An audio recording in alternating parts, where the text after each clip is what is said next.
Since losing both the presidential election as well as multiple Senate runoffs, the national Republicans have effectively had two things that they've been interested in doing for the last few months.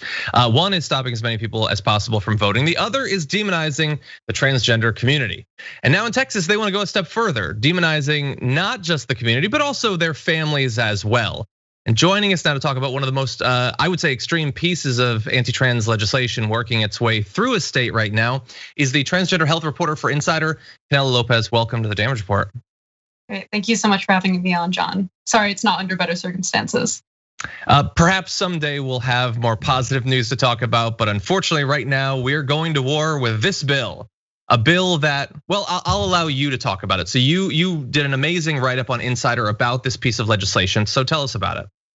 Absolutely. So this piece of legislation, like many pieces of legislation we're seeing across the country, directly attacks gender-affirming medical care. So what that means is it's things like hormone replacement therapy, which oftentimes trans teens in their later teens, 16 and older, will get to help treat their gender dysphoria, which can be very distressing, leads to depression and suicide in a lot of cases. So it's very crucial life-saving care. So that and puberty blockers, but uniquely, Texas's bill doesn't criminalize the actual medical providers like we're seeing in a lot of states.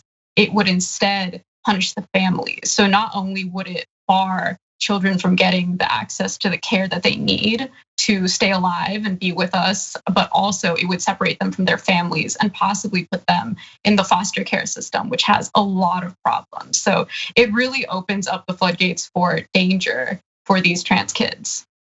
So that's certainly like that seems incredibly extreme, actually taking kids away from their families. But based on the current letter of the law, it is fair to say that that is a potential consequence?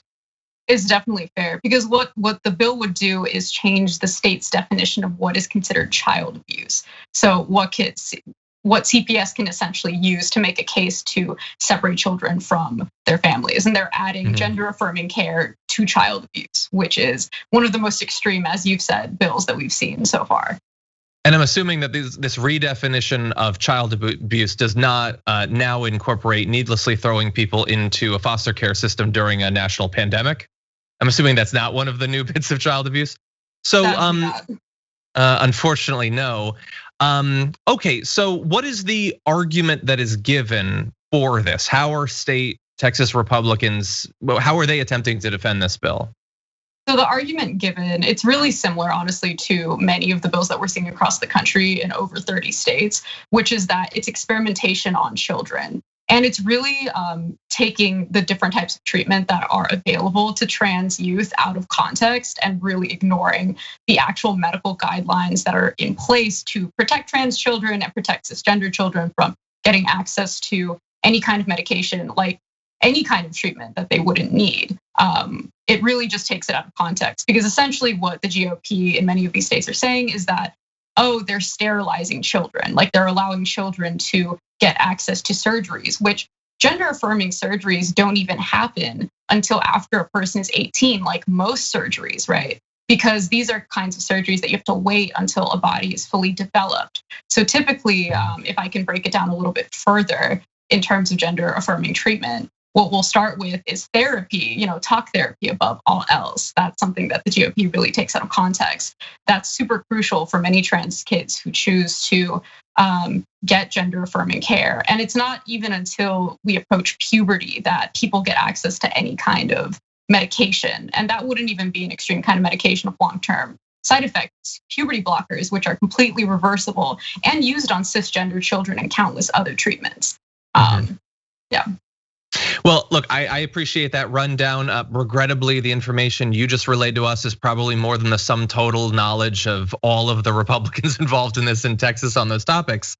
Yeah, so I mean, I guess I understand these are different topics, but I also just want to throw out for people's context that the Republicans also argue in the area of gun control that we have a mental health crisis.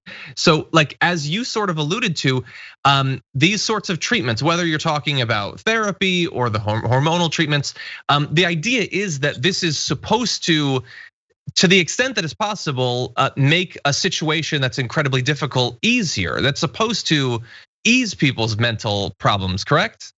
Yeah, it's absolutely supposed to ease people's mental problems and make sure that trans kids aren't committing suicide or having depressive episodes for their entire life.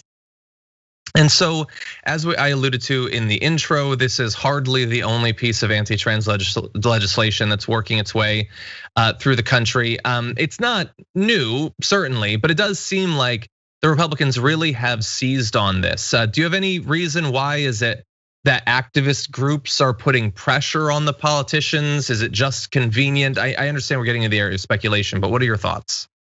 I feel like it seems like a very convenient thing to latch onto in the same way they're attacking, trans girls participating in sports and saying this is under the guise of trans girls are going to make it more difficult for biological females to compete in sports, which isn't true. Otherwise, we'd see entire Olympic teams comprised of trans women, which we're not. So, yeah, it's really, I think, attached to this idea that there's pseudoscience to back a lot of these claims. Like, a lot of the fundamentalists really like to use false studies and false information about detransitioners and statistics to make it seem like these bills have some kind of medical backing when they in fact don't. And they go against all medical advice from medical professionals like the AMA and the APA.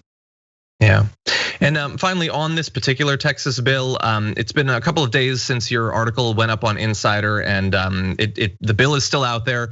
Do we have any good information to go on about the likelihood that it will become law? We don't have. I think most of that is speculation, if I'm being honest, because we just don't know how it's going to go. But if we're looking at Arkansas, for example, which did pass its trans medical ban recently, right? If we're looking at them as an example, Texas is a GOP-run state, and its legislature, for the most part, belongs to the GOP. So it looks like, in all earnest, I hope it doesn't pass, but it could pass. And I really hoped with Arkansas, the veto would stay vetoed, but it was overturned. So I don't have a lot of hope, aside from the ACLU suing each of the states that is passing this legislation.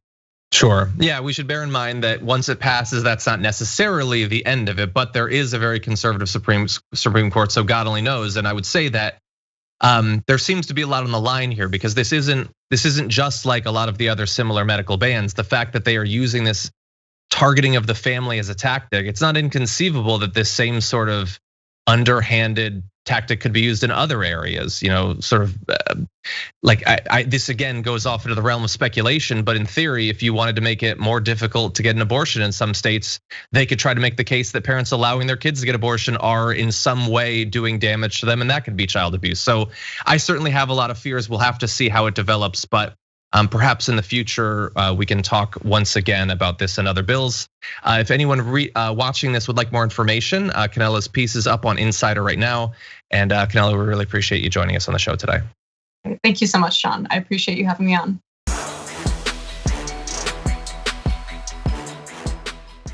Check out the Damage Report podcast each day, wherever you get your podcasts, whether Pocket Casts or Stitcher or iTunes. You can join me as I give you the news and stories you want, with a range of co-hosts and interview guests jumping in on the fun each day.